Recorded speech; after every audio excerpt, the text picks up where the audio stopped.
afternoon, evening, whenever you see this, my loves. For those of you that are new to my channel or my page, hi, my name is Symphony Thompson, and I am a self-care coach that helps millennials create more holistic and intentional self-care routines to aid them on their healing journey. And today is Wisdom Wednesday, and you know, I've been thinking about a lot of stuff. Like, I actually had two things that I thought about today. And one of those things was, like, realizing that even though we have people in our lives, people that we love, people that we want to always be there and show up for us, we have to realize that they are also living their lives too. So we have to learn to appreciate how they show up in our lives, I guess, if that makes sense. And I know I always preach, like, about self-care and knowing your worth and all of that stuff. And I still stand on that 100%, but what is really starting to change my perspective, and it's not to say that it's changing my perspective from that completely, because I still feel like show up for yourself first, be a part of your own rescue first. But in doing that, like, I've been watching TV shows lately, and it's like I realized that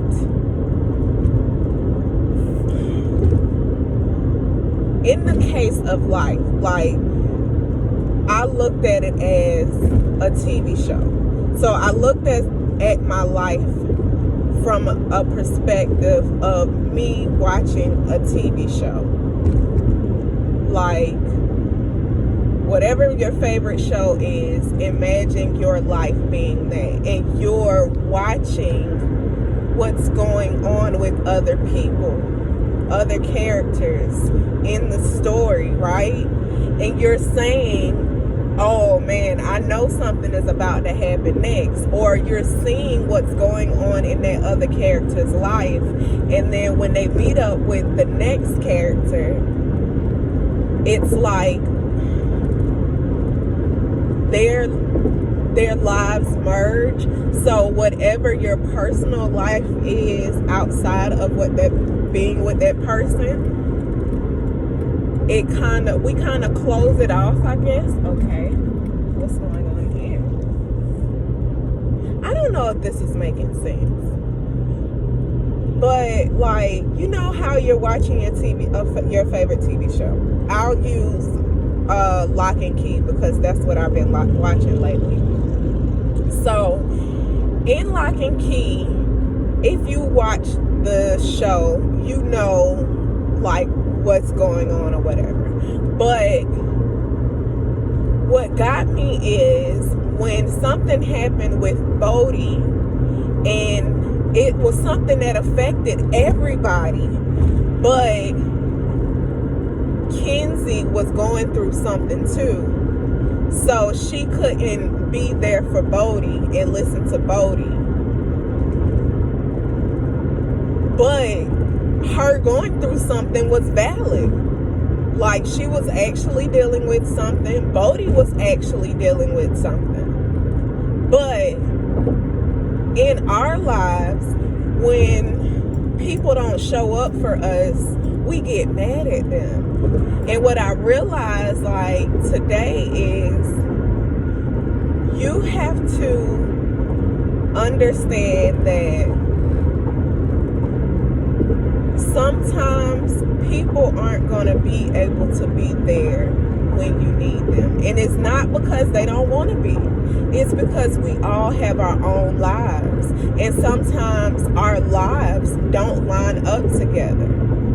It doesn't mean that you don't love the person. Like, I was thinking really hard. Like, when I had that realization from watching Lock and Key, it made me think about how hurt I felt when one of my friends told me that we weren't friends because I didn't call her to check up on her because she was depressed or whatever. And I was depressed too. And it made me realize, like, we were both going through some really hard times in our lives. Like, we probably weren't on the same, like, we probably weren't dealing with the same situations, but we were both depressed. And we both didn't show up for each other the way that we were used to each other showing up for each other. And that hurt the other person. Like, that hurt both of us. How many times have we, like, had an event or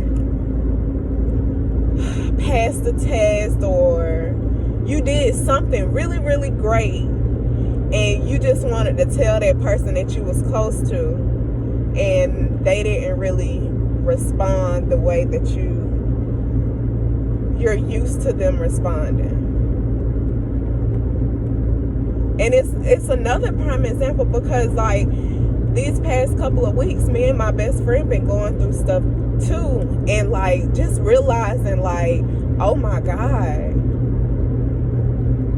everybody is literally going through their own journeys. I'm driving all the time, and I'm thinking about how angry I get when somebody pull out in front of me, or when you don't use your turning signal, because I'm bad about that. My husband gets on me about that all the time. But you don't use your turning signal, and you just, or the people that pull out in front of you going slow, knowing that you speeding, those people, like, how angry we get about a person that we might not never ever see ever for the rest of our lives. How in that one moment something could take you away from your path. So if that happens to you, imagine how many times it happens to your loved ones. Like, those people that you know you depend on, your tribe. Like, imagine how many times it happens to them and they're unable to show up. Imagine how many times it happens to you and you're unable to show up. Not because you don't want to show up, it's just because it's been hard. I'm not emotionally there. I'm not financially there. I want to support you, but I got to go to school. I wanna be there at your event, but I got this event. Like, we have to learn to give ourselves grace first, so that we can give others grace, and knowing that I understand that you have your life too. I love you. I'm proud of you. I'm so thankful for where you are in your journey. I'm thankful for where you are in helping me through my journey. But I understand that sometimes you have to be a part of your own rescue too. And as a part of me being a part of my own rescue, I have to be okay with knowing that some days you got to rescue you. You got to be okay with knowing that some days I'm going to have to rescue me. I don't know if that's making sense. But I hope that I came to some kind of landing or whatever. Like, you know what I'm talking about? Because when we watch TV shows, we see all of these characters and we see all of this stuff playing out, but they don't know what's going on. When you go in your house behind your closed door and you leave your friend, you don't know what they got to deal with behind their closed doors. When you leave work and you walk across that threshold and all of y'all go y'all separate ways, we don't know what lives other people have to live. And I think the whole point of me saying all of this is to say, my husband has a artist that he loves to listen to called Collie Buds, and I don't really know the name of the song, and this could very well be the name of the song, but in the song it says, live a life of love, love the life you live. Like, make every moment count. Don't get hung up on the bad things. yes, it's human nature for us to pay attention to whatever's going on in front of us. I'm not saying just avoid your human whatever, how you interact. I'm not saying that by no means. But what I am saying is, like, find love and joy in everything you see. Even, especially, I was about to say even on the good day, even on the bad days, but especially on the bad days. Especially on those moments when you be beating up yourself, like you like really be getting mad at yourself for something that you promised yourself that you was gonna not do, or something that somebody else makes you feel bad about. Like, find joy, find love, find happiness in every moment, because I guarantee you those happy moments, those joyful feelings, those are going to outweigh anything like that comes to bring you down. Anything that was meant to hurt you, to bring you harm, you being positive and loving yourself through that, and being patient with yourself through it, and showing yourself grace through it, that's what's it's going to change everything. Because it's going to change your perspective. It's going to change how you feel about stuff. And this is what I'm really realizing about love. Like, I didn't realize how guarded I was until I got married to my husband. And for years, I thought I was just going around just being me, just being Symphony. But once I actually sat down and like thought about stuff that was going on in my life, and how I felt people treated me, and how I showed up in spaces with other people, instead of me blaming them, because for so many years I was blaming them, and it made me angry, and I didn't realize that I was angry, but it made me angry, and it made me resentful. Like, so once I started like studying myself and paying attention to myself, taking myself out on dates, and being celibate, and being serious about me, and focusing in on me, I realized, like, yes, those people hurt my feelings. And like, I'm at a point now where I really don't play about my feelings. I'll cut you off real quick. Like, I don't play about a lot of stuff, but my feelings is definitely something that you can't just come over here like, So, and I'm not talking about like in relationships. I'm talking about you supposed to be my friend and you talking behind my back, or like that type of stuff. Like, I'm just not with that stuff no more. But what love is showing me is that, like, you were so angry and so hurt, holding on to, that's that bag lady syndrome. It's a syndrome now. But that's that bag lady mentality. You holding on to all of this hurt, what this person did, what your mama did, what your daddy did, what your ex did, what your friends did. And all of these people still have their lives to live. And you're still living your life holding on to what they did to you in the past. Something that you can't change. And as hard as it is to like swallow this pill, you cannot change what people did to you. You can't.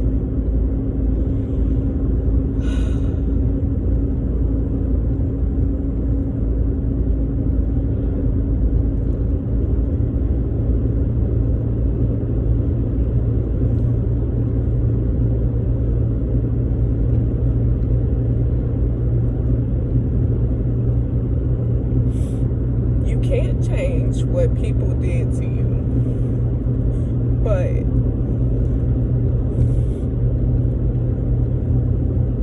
you can change what you do to yourself. You can apologize for the way that you treated yourself, for the way that you allowed others to treat you. You can apologize and learn to love on yourself and to heal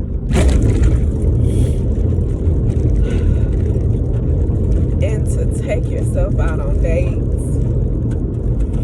and spend quality time with yourself so that when the right person comes along, you'll know how to love that person.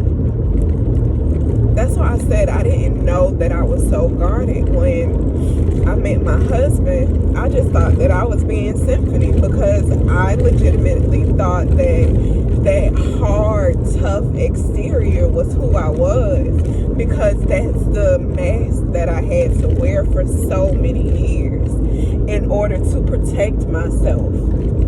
For so many years, I had to show up defensive. I had to always show up knowing, like, always in survival mode, always expecting the next thing, because it's always a next thing. It's always somebody that's gonna hurt you. It's always somebody that's gonna try to put you down. It's always gonna be somebody that say they love you but don't really love you. Like, that's all the baggage that I didn't know that I was carrying. Like,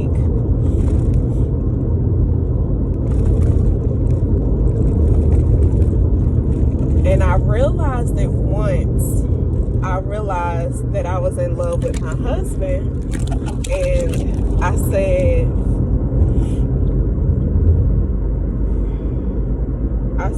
that I had to see how much I liked him before I actually, like, did and said certain things, because I knew that I loved my husband a long time ago. But what love was to me for so many years was pain. It was anger. It was hate. It was physical abuse. It was emotional abuse. It was just so toxic. So I had another way of me trying to guard myself. I was like, oh, well, let me see how much I like you, because that puts the ball in my court, and then just in case you feel like you might want to hurt me, I'll already be, like, kind of protected. And I'm like, that has been one of the most confusing things throughout my life. Like, even from a child being bullied, like, what's wrong? Like, why y'all gotta be bothering other people? Leave people the fuck alone. Like, I've never understood that. So for so many years, part of my anger has been, why do I have to be so guarded? Because I'm a loving person. Why can't I just be nice to people? Why do people have to be so mean and so angry? Like, people ain't never had nobody do nothing nice to them, for them. So you gotta treat me bad because I'm doing something nice? And I didn't realize that in me getting mad at them for them not ever receiving the love that I'm trying to give them, I started doing the same things. I started hurting people because I started hurting people because I wanted you to be closer to me, but I wanted to be able to push you away at the same time. Like, yeah, you can come over, but when I'm ready for you to go, you gotta go. Because that's what love to me was. Like, that conditional love. People can be mad at you and cut you off one minute, and then be your friend and be in your face and be your lover the next minute. And it just confuses me. All of that it confuses me, because to me, what love was, especially growing up in the church and like people talking about the Bible and Jesus and people talking about Buddha and Hinduism, like all of this stuff is centered in love. Everything is centered in love. Yet, that's the one thing that we lack. Nobody cares about loving the next person. Like, it's a me, only me, I'ma only depend on me society. As long as I'm good, that's all that matters. That's where we are. We've been hurt so much. Life has done so many different things to us, for us, and through us, that we're just carrying this bag. We're carrying this bag. And I realize, like, what people don't tell you in life, like growing up, becoming an adult, owning a business, or in employment, like, you go through your own stuff too. And you still have to be able to show up. You do. Sorry, but you do. And that's not a bad thing. That's a good thing. That's a part of you being a part of your own rescue.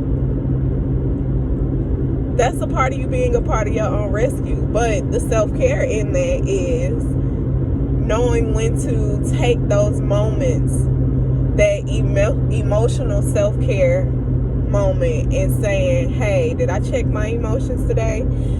How am I feeling about today? How am I feeling about the things that's happening? Like, where do I want my day to go?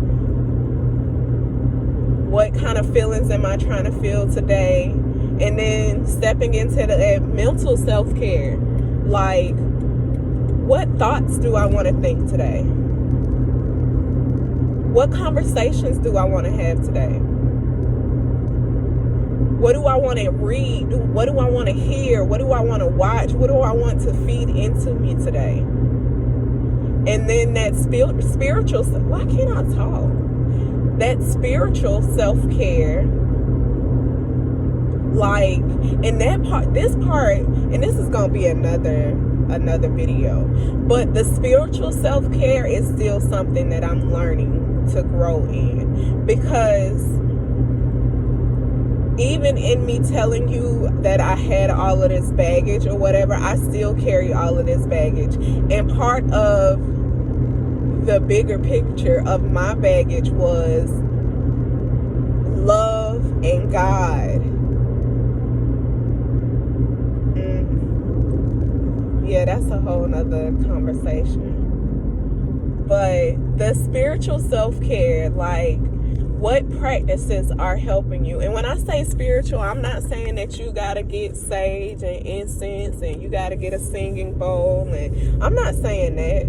If you go to church, go to church. If you go to the temple or the mosque, go. Whatever keeps you grounded. That's when I'm speaking about spiritual self-care, I'm speaking of the things that keep you grounded. When you get ready to pop off, what's that thing that can bring you back down? What's that thing that you can read? What's that song that you can hear? That's what I'm